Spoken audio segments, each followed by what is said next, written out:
Hey, welcome to Ladies Corner. I'm your host, T. Adeyemo.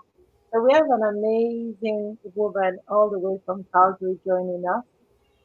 She's a family physician for over 14 years and a health coach focusing on men's health and children's mental health. She immigrated from South Africa to I did try to pronounce this word, Saskatchewan, oh dear, in 2010. And she later moved to Alberta in 2014. She's the founder of United Medical Clinic in Calgary. She's also the medical director and the host of Black Mental Health Matters, a weekly show um, in Calgary. She's the first Black female physician in Canada to host the Men's Health Talk Show, which runs once a week, where she interacts with a global community of men seeking to lead healthy lives mentally, physically, and spiritually. She recently launched her online course, Men Get Depressed Too. Ladies and gentlemen, please join me to welcome the formidable Dr. Unati Makiwane. Did you try pronouncing that so many times, Dr. Unati? You're welcome to Ladies Corner. Thank you, T. Thanks for having me.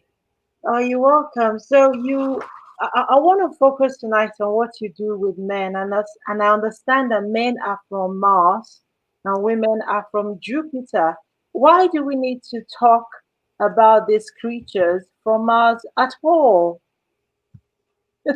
Thank you so much. This is actually a topic I'm passionate about. One, because I'm a mom to a boy child, and coming from an African descent, I did know that it's not only in Africa that men tend to be viewed differently.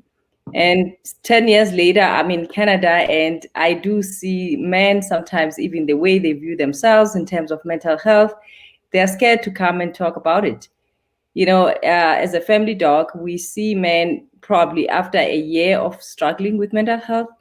There's been so much expectation on them. A men or boys growing up, you probably know this.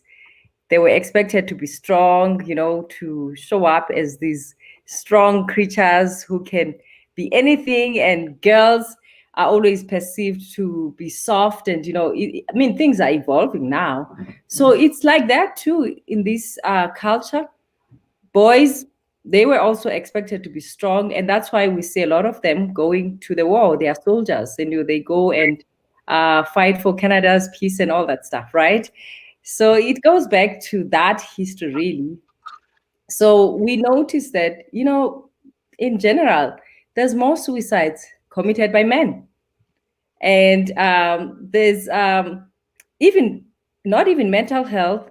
Men tend to present late. Canada alone, we're gonna have probably over 5 million people with with prostate cancer. But men, they are scared to come see a doctor. Even in our practices, I have more female patients. So this is kind of like something I'm passionate about to talk about, because I want men to view themselves as humans. So are the girls or women, to seek the same medical attention.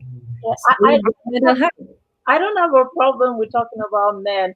When you're married to them, they are more like babies. Like you have your biological children, and then your husband is like a child as well. You have to be baby, you have to be mama to the man. And it does my head in, as in, oh my God, nobody pampers women generally as much as we, oh, we got it, that's daddy's mug, daddy's food, and then when they have flu, with a man flu, they barely get out of bed and the whole world trembles. Oh, they are sick, right? Yes. But you know what? I like seeing them that way, because at least it means that they are moving away from, I'm strong, I can do this. It's okay for men to be vulnerable. I'm preaching that a lot. Men and boys got to be vulnerable, because we have the same brains. We feel the same pain, right? So I like to see them being those babies, human, really. Oh, awesome, Dr. Nati. Sorry for cutting you off there, but I just had to, I got a rebuke from the producer. I won't do that again. So you're very busy. You're a family doc. You are extremely busy on social media, from back to back. And I'm just wondering, how do you do it all without even having a mental health problem yourself? I talk a lot to my own, right? To my own. You need that support. When you deal with mental health, it can be very exhausting emotionally, like you said. So I'm a type of person who is more of an extrovert. So I tend to have my own circle of close friends and also colleagues that we all come together and basically vent. So that's important. And also just a supportive family. My family supports my work so much. So I mean, with 14 years of this type of work, you kind of get used to, or you are able to kind of, you differentiate between your work and your personal. I've mastered that part. I mean, we still cry with our patients, we still feel their pain, but I've mastered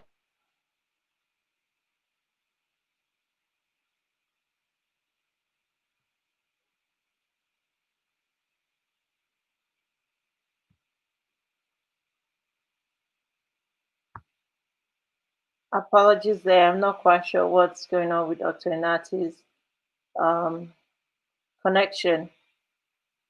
Dr. Inati with us tonight, and we're talking about men's health. Why should we talk about men's health at all?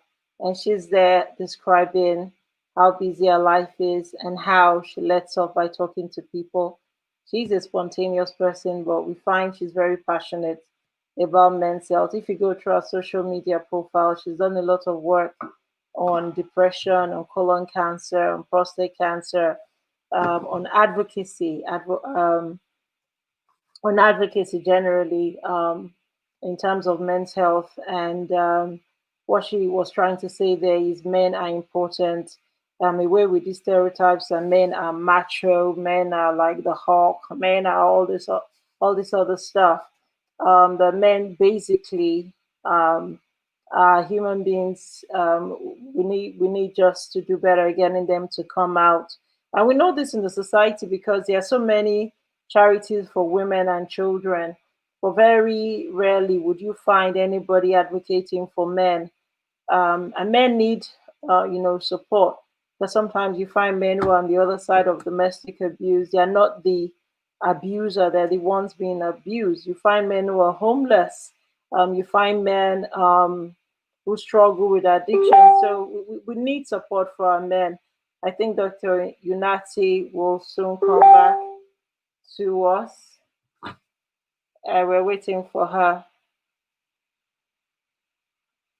Apologies for the connection. So these things happen generally. So she is going to come back. We're talking about men. Why should we bother about men's health? A couple of weeks ago, the Black Panther um, hero King died of colon cancer, and many people since then, you know the person I'm talking about, don't you? Many people have been doing more work talking to us about colon cancer, prostate cancer. We just need to talk about our bodies once we hit 40, etc. And this is the work that Dr. Unati does with our team. Every Saturday, I think it is, she hosts our show. This is Ladies Corner, and we have Dr. Unati Makiwane. She's South African. She's a family physician in Calgary, and we found you. Hi. hi. Yes, I don't know what happened there, T. I don't know as well, but this is technology, and in the tech world, miracles happen. I was just rambling on about what you do and why we need to support. Are you interested in black men or all men? All men, Oh, mental health affects every race, every culture. I always say this. It's my famous statement. It affects every race, every culture, every every person is is at risk of getting mental health illnesses. it struck me that long before Chadwick Boseman died. I just made reference to him now before you came on. You were already talking about colon cancer. Is that devastating men in our community today? Is that what you see as a family physician?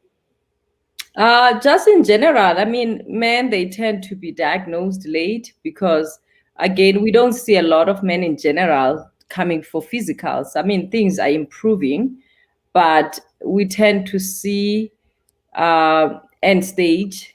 But also, even I'll talk about our Black community because I would like to mention more.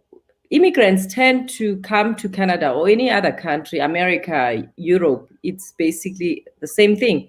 People come here because they are here for to work hard, basically, right? But then there's something that their mentality is: if it's not broken, don't fix it. So the mentality or the concept of coming in for a physical examination is something that we need to preach more to our communities because the screening is better than cure. I mean, prevention is better than cure. Just that statement will always be true. So we're seeing a lot of immigrants, either from Asian descent or African descent. They tend to unfortunately die from end stage diseases because they don't screen as much as the counterparts like Caucasian people. So I would like to see more of African people, Asian people coming for screening. That would help and also save their lives. So when you look at the reason, and when you look at this as a family practitioner, what are the top two reasons why immigrant men, leave it till late to get a diagnosis? And actually, not even immigrant men only, even females. Immigrants, a lot of them, they have minimum 2 or 3 jobs. They are busy. Hmm. So that they tend to not come to see a doctor because they're feeling well, because they are catching shifts, they are working all the time. So that's the main reason, I believe. And also that mentality of coming from wherever they were from, like Africa or Asia. I'll make an example of those two because that's what I see mostly. That if it's not broken, don't fix it. So they don't come because they're feeling well. Another issue I see quite a few African men with high blood pressure, and they will tell us that, I've had this actually blood pressure. Even back home, I had it, but then they're still not on medication, right? So I think we need to do more education on complications because high blood pressure could lead to heart failure, could lead to stroke, right? So I think now we need to. I like a show like yours where you can actually talk to our communities that we need to do screening. It has nothing to do with you don't fix what's not broken, because a lot of times we do find something. Sometimes it's okay you don't find anything, but it's always important to know where you stand and have a clean bill of your health. Awesome, awesome. So I'm just really curious. Do men actually get depressed? Absolutely, T. Oh, They do get depressed. And the interesting thing, this is not even about black men. Men in general, they tend to present different. A lot of times we see a lot of gender-based violence. Men who are depressed could easily be violent, very oh, aggressive. They are angry, and sometimes, of course, the low mood, like the general depression symptoms. They are depressed, they're not eating well, they're not sleeping well, or they is sleeping more or less. Their appetite is different, either eating less or more. And men, they could actually even work a little bit more. A spouse could easily be excited that my husband is catching those overtime hours, and he could be depressed. Men tend to use other things to stay away from thinking about their depression. So they could work a little bit more. They could also play sport more or go to the gym more, and you could easily miss it. So, and also the way they present could be things like back pain or stomach ache, diarrhea, headaches. So if you don't necessarily ask all the symptoms, basically we ask when we are looking for depression, you could easily miss it. A lot of times men, they don't necessarily tell you that they are depressed. It's those kind of things. Doc, I have this headache. It's when you dig more. When you dig more, you find that this man is depressed. So the key thing is we need to always look for these symptoms. If they've been occurring for 2 weeks or longer, go see a doctor. And those who drink, you'll find that they're drinking a little bit more, or they could start exploring with other drugs, right? So it's those things that are not obvious, and spouses could easily miss, or even actually children. Boys get depressed too, right? And a lot of times parents would easily think your child is probably not listening to you, your child is defiant or withdrawn, and the child could be depressed. Awesome. Thank you. I'm just really curious, right, about, I mean, last week you had a post on, I think it was on your Instagram feed, where you did something about suicide. As a family physician, what are you saying? It was World Suicide Day. Are you seeing a correlation between immigrant communities and an uptick in suicide? Or our men and women are dying slowly in their homes and no one is saying anything about it? Is there a correlation? Yes. You know what? It's multifactorial, T. So far, the children that I've seen are immigrants, the ones I know about since I moved to Canada in the last 3 years. One was from Syria, that's an immigrant. And this recent kid that just committed suicide in Chestermere is an immigrant from Africa. So basically, there's a correlation there. There was bullying, apparently.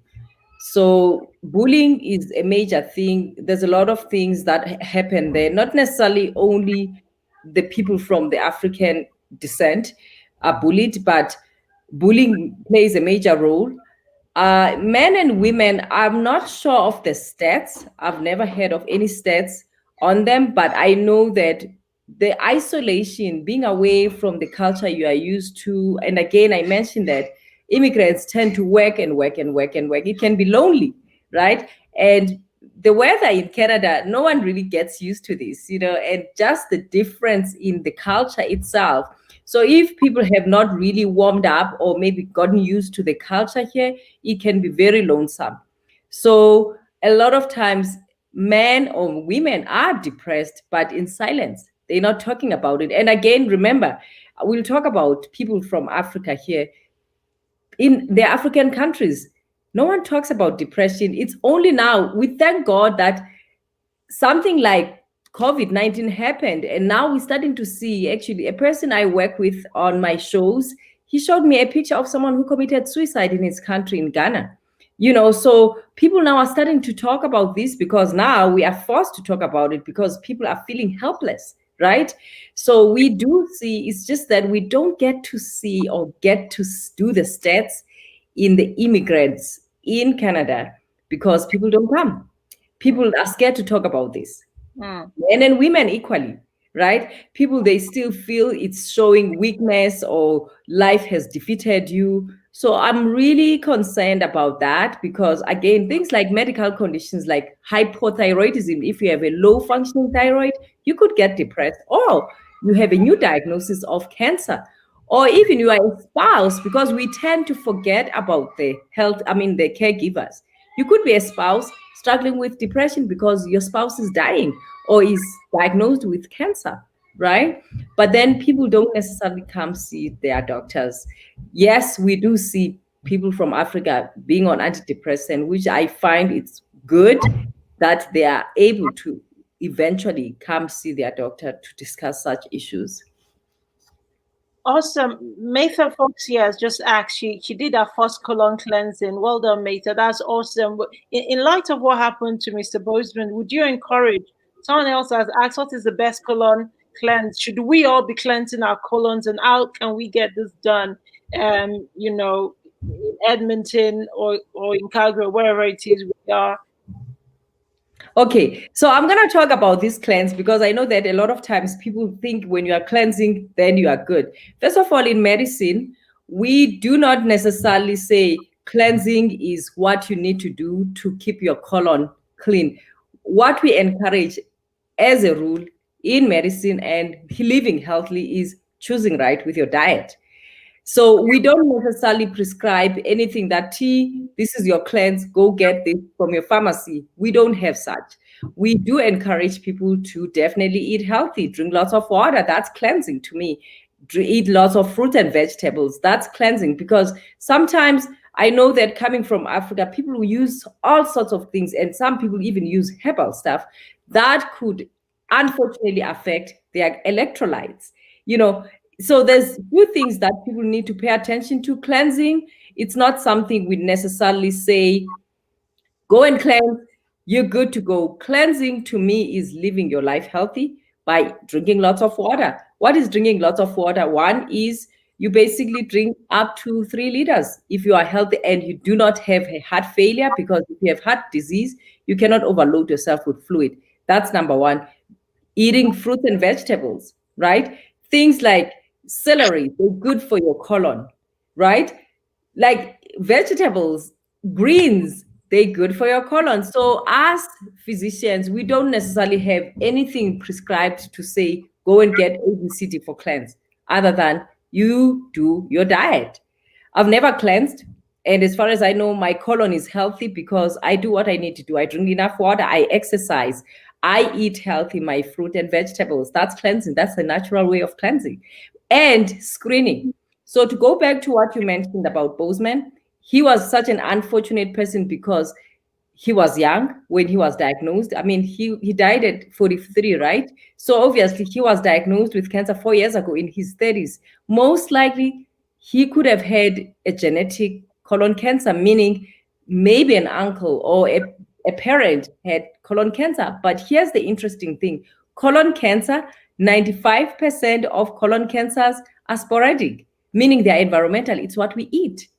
So we need to be careful. I know a lot of times people eat a lot of uh, fried foods, smoked foods. There was a time, I think last year or a year before last, we were warned about smoked meats, right? So that's very important to pay attention to what we put into our bodies. So diet is fundamental.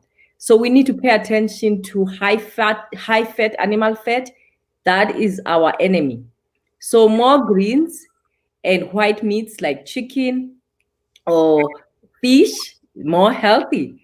So usually it's the diet, and also being obese. We need to pay attention to our weight because it plays a role in any type of cancer. So eating, it's like, honestly, like I said, I don't have any prescription for my patients to say this is a cleanse. Eating right, drinking enough water, eating vegetables, fruits and vegetables, your exercise, losing that weight, that's cleansing to me. Dr. Unati, I had a dream about you because I was watching your Instagram. Like I said, you're very busy. You have a day job and you have a social media job. And I was watching all your videos. So when I come tonight, I'm speaking intelligently, I hope. And so I was just dreaming about you. You know, you were in South Africa. Oh, And really? I've been to South Africa. I've got family in South Africa. Let's forget my dream for a moment. You are a success story. You're a black immigrant. You're like me. You know, I love your accent. I love South Africans. They're the closest to God people, as into God, in because when you guys start to sing, as in heavens come down, and so I was feeling that affinity as I slept because I was watching all your content. I want to say, have you ever experienced you're at the peak of your career, you own your own practice, etc. Have you ever experienced what other people know as discrimination? You seem to have done very well. It might have eluded you because you're also a doctor, and some doctors don't experience this thing ever. I'm asking about Black Lives Matter. Did it come your way? Has that informed your experience in any way, shape, or Right. Yes. Yes. I mean, as a person of color, you will not necessarily in my workspace. I mean, you will find sometimes children of another color, like Caucasian kids, not necessarily thinking that you are a doctor. They thinking they meeting a doctor, or maybe the doctor will come in, not you. And again, it's part of it. It's because maybe discussions on black people, they don't occur at home. So they don't know a black person. Maybe they've never seen a black person who is a doctor. So I don't usually take an offense. This is an opportunity for me to educate, so sometimes, like you said, we have an accent, and I think all of us have accents, whether you're a Caucasian from Europe, from America, we all have accents. But black people's accent tends to be highlighted when you are interacting with, say, a white person. They tend not to understand your accent, and it becomes a major issue that they cannot communicate with you better because of your accent. I mean, I've had an interaction with someone who had a problem with my accent when I was rectifying my air ticket. That was not even in the workplace. That was many years ago. And, I had actually told myself I would never change my accent to fit in this community or in this country, because this is who I am. And Canada is great for accommodating actually cultures from all walks of life. So not necessarily in the workplace. I fortunately, for me, to be honest, where I've worked in my last 10 years, I've never really experienced it firsthand, other than sometimes it could be coming from a patient. With the colleagues, I've been so fortunate. I've worked with people we respect each other, we respect who we are. I mean, sometimes things would happen at work, but I tend not to pay attention to things that would necessarily not affect my progress, right? So sometimes I don't look for it because I don't really care for it, because I know what I'm doing. The key thing is you just need to know what you're doing and be confident in what you're doing, right? So things like that don't necessarily affect me. And when they do, more especially in the workplace, it's an opportunity for me to educate that person, because sometimes people, they're speaking out of ignorance. So you just kind of teach. It's a teaching moment for me. I get you. Someone has just said here, Mate has just said here that she uses SCC 15 for colon cleansing. And I understand what you said is about health, is about diet, but there's a whole school out there of businesses that sell these health products to help us to live healthy. I want to ask you a final question, Dr. Unati, and I thank you so much for your time. You have a summit in October, Overcoming Past Pain, a Yeah. virtual summit. What is that about? Oh, I love it. You brought that actually. You know what? Like, again, I'm focusing on mental health is my favorite topic. I find people, and this is something actually, this is directed to everyone. This has no race, no culture. We have had some pain in our lives, in either in childhood, or some people have undergone pain in marriage, or just in all phases of life. And this pain could actually inhibit people from progress. When you have undergone such emotional pain, you are fearful of trying new things. You are fearful of jumping into that business opportunity. It's a mindset thing, even also into relationships, business relationships, or even your relationship, like romantically. So we felt as colleagues, we came together with this topic because we thought imposter syndrome is real. A lot of times people do not succeed in life because of fear. Fear because at some point when they were kids, they were told they could never amount to anything. And they believed those stories. Sometimes it could come from a parent. It could come from a teacher or any authority you had growing up, and you believe that story. So those are the things that we want people to overcome, and also to live their lives to the ultimate, to have ultimate success, because I believe each one of us has a gift. And a lot of times people, they go to graves, they die with unsung songs. So this is actually to help people to come up with those stories and live their dreams ultimately, and to have that success and overcome the fear and also overcome that pain, because it's kind of limiting them. People have limiting beliefs about themselves, and it's not only affecting them, it shows up at work, it shows up in the relationships they have with their children, with their spouses. So it's kind of like a whole comprehensive management of how you are showing up to the world. Absolutely. Where can people find out more about what you do, Dr. Unati? You are a physician in Canada, in Calgary, and you're passionate about men's health. Where can the men find you? Awesome. You know what? I'm available on Instagram. Like you said, my Instagram name is Dr. M Health Corner. I can write it down here.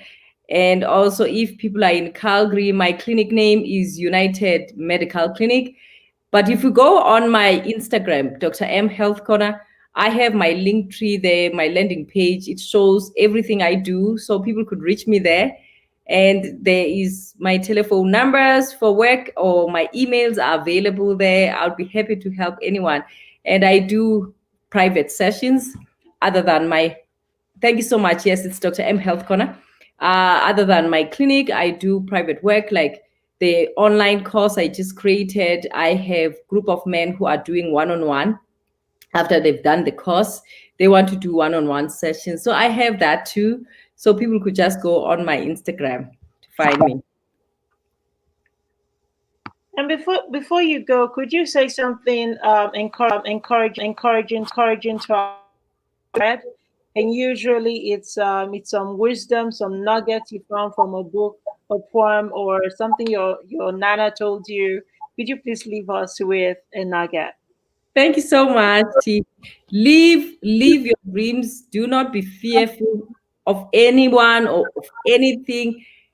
Test yourself. I love stretching myself. There's an author, he passed away now, Dr. Wayne Dyer, talked about love everything but not attached to anything. How I look at it, even in business opportunities, if for me there's time for me to move on to another business opportunity, of course I look for the opportunities around me. I look for the pros and cons. Without fear, I jump for opportunities. So leave fear behind, and also surround yourself with positive people who are dreamers and who have achieved more than you are. And I always pay attention to the 5 people I hang out with, because you become those people. So if you hang out with losers, you become, right? That's basically what it is. So find mentors, find coaches that are aligned with your dreams or your business. Just find people that have dreams and who have succeeded in life, who you can be their mentee. Find mentors, find a coach, hang out with people who can teach you something. Meta has just said she feels left out. Could you please clarify to us that you also take women, not just men? Absolutely. Yes. My course is on like I said, my coaching is men and women. It's just that I'm focusing on men because I find men have been left behind for so long, and we complain about domestic violence. We complain about how some women believe that men are dogs. And I feel that we are also part of that problem as a society. So for me, I'm focusing on men because it's about time we hold their hand. We birthed boys. I always say that we birthed boys. They need the love, they deserve the love, and also they have experienced pain in their lives. So we can only empower them when we also bring women along, and we want more men to mentor boys and also mentor other men. So I do see women, but my focus mostly is men. It's been going awesome. If someone is a woman, I also see couples. It's been going great, really. So people can just communicate with me on my Instagram, Dr. M Health Corner. Even on Facebook, I'm also Dr. M Health Corner. People will find my email address there. Dr. Unati, I want to say thank you so much for joining us. You're a beacon of hope and inspiration, and you make us so proud. Wish you all the best, of course, your business and with your practice. We hope you can come on the show some other time. Well, thank you again for coming on. We're gonna take a short break, and when we come back, we have our next guest. Don't go away.